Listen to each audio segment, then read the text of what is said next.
Hello, everybody. I am one of your hosts, Scott, coming to you from Toronto. You're sounding wonderful this week, Scott. I'm Andy, coming to you from the banks of the River Thames once more. Good for you. And indeed, it sounds like sort of the clarity in your voice is starting to return as well, Andy. I hope you're feeling better. Well, that's very good to know. Thanks for tuning in, everybody. We are spending the month of January talking about strategy and planning. Of course, you've all done that already, and you're just thinking about how to do it better next time. We're going to get into a conversation about the design of your sales team and how that plan can help you achieve your goals. So, but before we do that, Andy, have you had anything going on recently or reflections? I have, yes. So having had the annual flu thing that's been going around and the subsequent cough that came with it, my brain wasn't necessarily firing on all cylinders when I was preparing for this trip down to London for the events that I've been involved with, and so when I was planning for what I was going to take, what I needed for each event, and where I was going to be and what I was going to do, I did that really well. I thought about who I'm going to see, what I'm going to be doing, where I'm going to be, how long I'm going to be there, made sure I understood who I was going to be seeing, what it was going to be talking about, all of that sort of stuff, which was really, really good.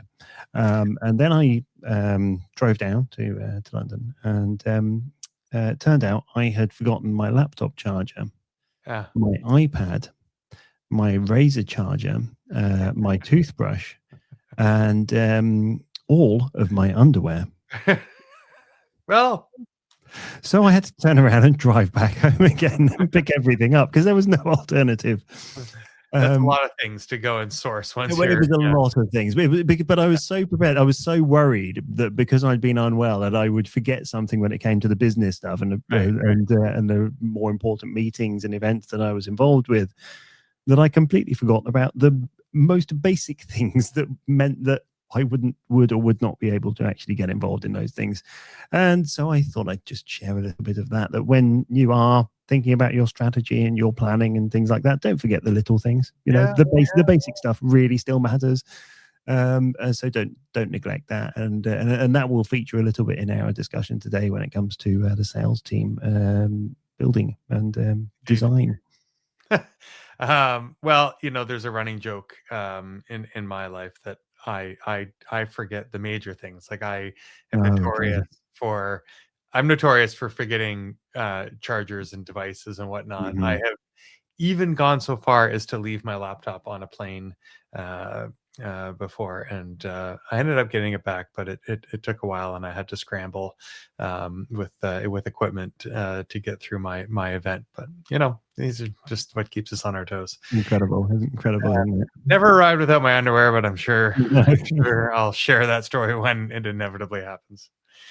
So getting into sales team design, it's kind of an extension of the theme of strategy and planning. We talked about building your plan for the year. We talked a little bit about, the team plan, the sales plan, the personal plan. We then sort of segued into forecasting and budgeting and looking at setting those financial goals and business outcomes that you wanted to achieve. And I think we penciled in sales team design as a natural extension of that discussion because it's more around the structure that allows you to achieve that. I guess more in some cases rather than others. But I'll let you kind of go first on your thoughts as to sort of what this means and why it's important and how to do it right, Andy. Well, I think one of the things that is often missed in an organization is that thoughtful reflection on the structure and roles and responsibilities of the sales team, because either it's something that's evolved over time and it just is what it is, or it's a new and growing organization and it just sort of, we need someone who's a bit better at these type of tasks, and we'll put someone in there who's able to do that, and they'll take over a little bit from the others. and these things just tend to evolve, either through need or through skill levels or times of change. But very rarely does it happen with a lot of planning and thought and structure around it. And what I have found is when I've done this exercise with organizations to get them to reflect on their organization and how they are structured and what it is that they expect the people to be able to deliver in those roles, and also what sort of skills that are needed in order to be successful and deliver on those things in those roles, it does have a lasting and positive impact on the sales force who are currently in the company, but also for any future employees coming in and for recruitment and so on. It has a very, very good and lasting impact, which often results in improved results and efficiencies. So whilst every organization is different, it is very important to think about how are you generating new customers? How are you attracting new customers? What are you doing with those new customers? What are you doing with the mid to large size, more strategic customers? And how are you looking after them once you get them on board? And that's really it. And then building your organization around that can mean that you do something straightforward, like have a telesales team and a field sales team and a key account team. But in certain organizations, it can be a lot more complex than that, depending on how it is. And it can be divisionally structured. It could be structured down to customer segmentation. It could be structured down to industry expertise. It really will depend on your organization size, your focus, your industries. But ultimately, those are the key things that you need to be focusing on. I think that's a good sort of inventory of those sort of different nuances and whatnot. When I was thinking about this, it was less about sort of that matrix of possibility and more about designing the expectations that you communicate for the individual members of the team. So regardless of team size, I think it is important to make sure you're really clear about expectations for performance and responsibility in the sales team. And I think what is really easy to drift away from is alignment on those expected outcomes. It can be really easy to say, well, your quota is this. Have you hit it or not? And then to start making up excuses for why there was a miss. I mean, I think when you're hitting your numbers, everything's fine. It doesn't really matter how it happened. It got there, so great. But I guess there's, as soon as I say that, there's obviously some risk embedded in that as well. But it's really easy when you're in the flow of things to start explaining away the gap in performance and goal achievement. And so when you're designing a team, I think it's absolutely critical for it to be and we talked about this when we were talking about building a plan itself. There has to be a little bit of collaboration on designing what those responsibilities and outcomes and expectations and accountability are going to be. I mean, you can't let each team member just create their own job, but at the same time, there needs to be buy-in. And we talked about setting forecasts and budgets in the last episode, and how sort of a top-down you need to meet this number, figure it out, is also a bad approach. We talked about the importance of collaboration there. And so when it comes to not just how are you going to do that, but what are the behaviors and what are the activities you're going to do to get there?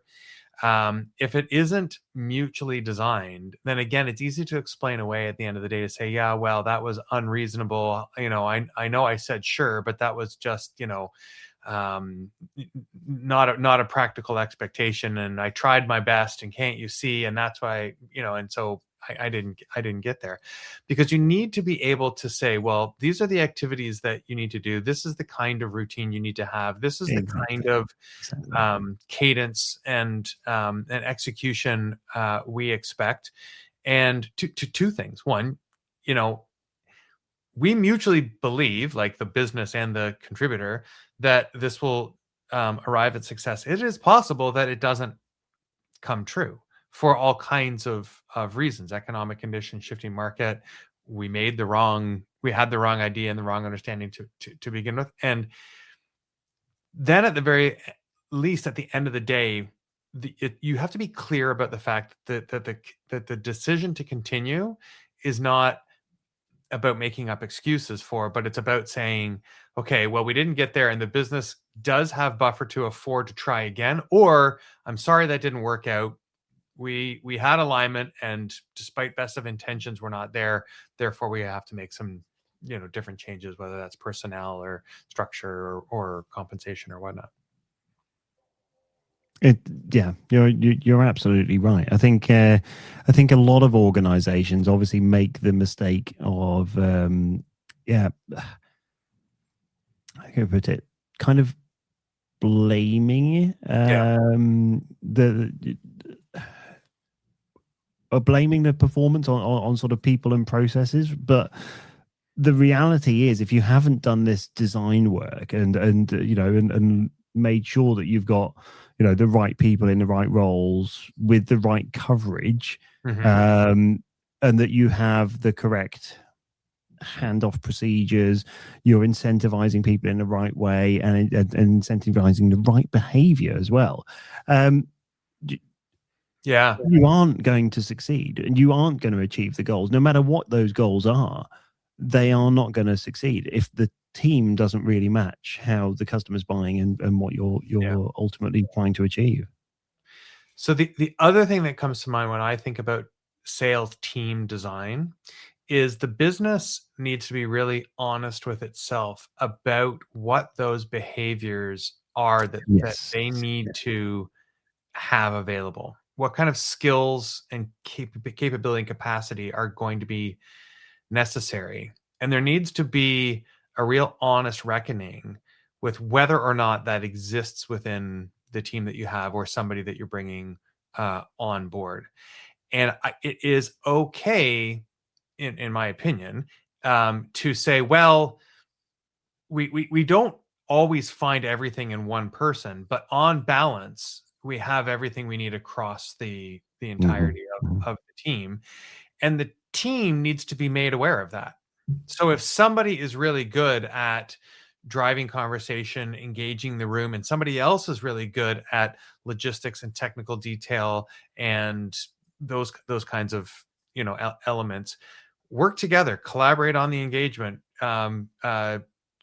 Sometimes different accounts respond better to different styles of engagement, and I think when you can structure it sensibly around those realities, it will lead to better outcomes. It's very difficult and almost sometimes impossible to do that with small teams, and that does require you are aware and intentional about some compromises you might have to make while you look for that unicorn that can fill all the things that that you need to see in one person. Well, I think no matter how large or small your team is, there's nothing wrong with having a subject matter specialist in the team. Be that someone who is part of the normal sales team or as a standalone role. Right. I mean, it's wrong to expect every member of every sales team to know everything about everything within the business. Right. So separating that out, or having specialists, having a certain member of the sales team who's specialist in one area and another in another, that's not a bad thing. Share that load, and but design it for your business and for your customers and for what you're trying to achieve. That's the key, really, isn't it? It is, and to sort of piggyback on that thought, often you will need to pull in other folks from your organization that are not in the sales department.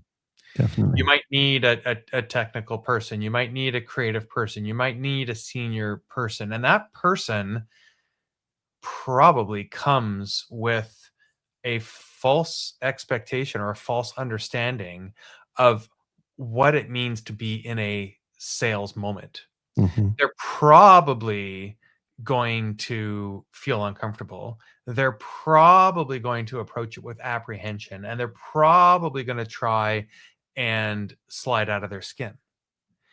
And rather than just sort of shrug that off and be like, well, yeah, but we just have to get through this, I think it's really helpful to invest in how you onboard that person into the process, especially if it's not something that they are routinely doing. And I think it really helps to reframe the purpose of their involvement, and shift it out of the sales vernacular and into something that's more recognizable for them.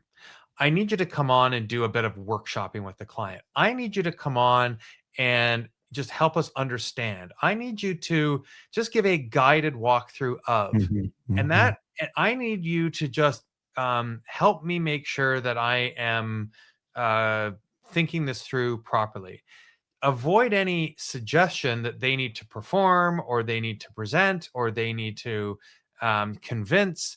It's them trying to be the natural service delivery resource that they normally are, or whatever role they play, but in a business development process. And that, in my opinion, my experience, leads to a more natural conversation and a better result, because also the client just subconsciously warms up to that better when the person's feeling comfortable, feeling confident. Everybody's sort of anxiety is lower. Exactly that. That's what I mean about having specialists, so that the team don't have to hold all of those responsibilities of knowing everything about everything in their head, because they know that they've got subject matter experts either within the commercial team or elsewhere in the business who are there to support them. And I think if you build a structure that sort of makes that sort of that good behavior inevitable, because you've got everyone doing the job that is designed for them. So you've got salespeople selling, and you've got subject matter experts being subject matter experts, and that sort of, well, it just leads to the performance being much more predictable for everybody, right, including the customer. Yeah, absolutely. Any other thoughts then before we just sort of summarize here? But I think that was a good sort of coverage of some of the considerations that I had coming out of the top of this episode. No, I think unless because it would be a mistake of us to try and design a demo sales team, because every sales team and every organization is different and should be. Yeah. But it nonetheless, it is important that these principles that we've talked about here are included in the thought process when it comes to that design of the sales team. One thing that didn't come forward from either one of us is how to build a sales team of just individual contributors, like just pure sort of siloed, build this competitive nature across the team, let them all duke it out, let them all sort of eat what they kill kind of mentality. And I've seen that before, where the sales team is just made up of a very competitive group of individuals that are essentially even competing with each other for not necessarily the same business, but the same kind of business.